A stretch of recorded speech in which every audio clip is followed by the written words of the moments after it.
In this video, we'll use online molecular modeling tools to compare the stability of 3-atom and 6-atom ring structures.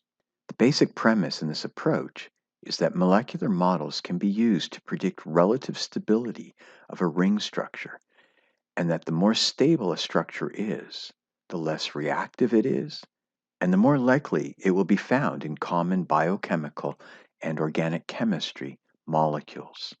We begin our exploration by drawing the bond line representation of propane, shown in the molecular editor on the left-hand side. Correspondingly, on the right-hand side, a ball and stick representation of the same molecule is produced.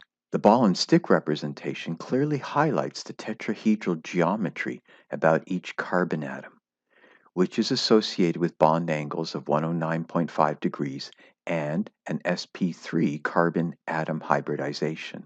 If we take 3 carbon atoms, however, and force them into a ring structure, we produce cyclopropane. This ring is planar and has internal carbon-carbon-carbon bond angles of 60 degrees. Given that the carbons are still sp3 hybridized, these bond angles are far from the ideal of 109.5 degrees. This will lead to very weak or unstable carbon-to-carbon bonds. This cartoon helps illustrate why this is true. It compares how sp3 orbitals overlap in a sigma bond between carbon atoms of propane and between carbon atoms of cyclopropane.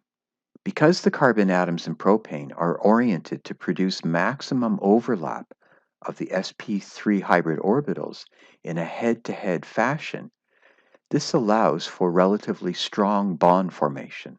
By contrast, in cyclopropane, the carbon atoms are forced to be 60 degrees relative to one another. This results in poor sp3 hybrid orbital overlap, which in turn results in weak or unstable carbon-to-carbon bonds. This sort of instability is referred to by organic chemists as angle strain. A side view of cyclopropane gives us another perspective of why this structure is unstable. Sighting down a carbon-to-carbon bond, we see that the carbon-to-hydrogen bonds on the first carbon overlap completely with the carbon-to-hydrogen bonds on a second carbon. Organic chemists say that the bonds are eclipsed and experience significant torsional strain.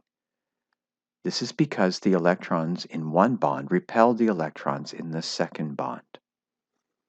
Collectively, therefore, we would conclude that cyclopropane experiences significant angle strain and torsional strain, and therefore is very unstable and a reactive molecule.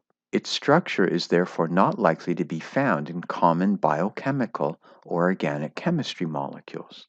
We now use the molecular editor to draw cyclohexane, a 6-atom ring structure.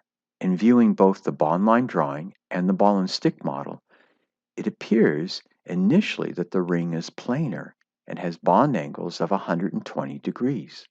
Further manipulation of the ball and stick model, however, shows that the ring in fact is not planar. Rather, the atoms arrange themselves in what organic chemists call a chair conformation. The carbon-carbon-carbon bond angles are about 111 degrees, which is very close to the ideal of 109.5 degrees for sp3 hybridized carbons. Therefore, there is very little angle strain. Further, if we rotate the ring and look down each carbon-to-carbon bond, we see that all the carbon-to-hydrogen bonds on adjacent carbons are staggered. This implies essentially no torsional strain. Based on this molecular model analysis, we would correctly predict that 6-atom rings, like cyclohexane, are relatively stable because they have little or no angle strain or torsional strain. Therefore, a 6-atom ring structure is likely to be found in common biochemical and organic chemistry molecules.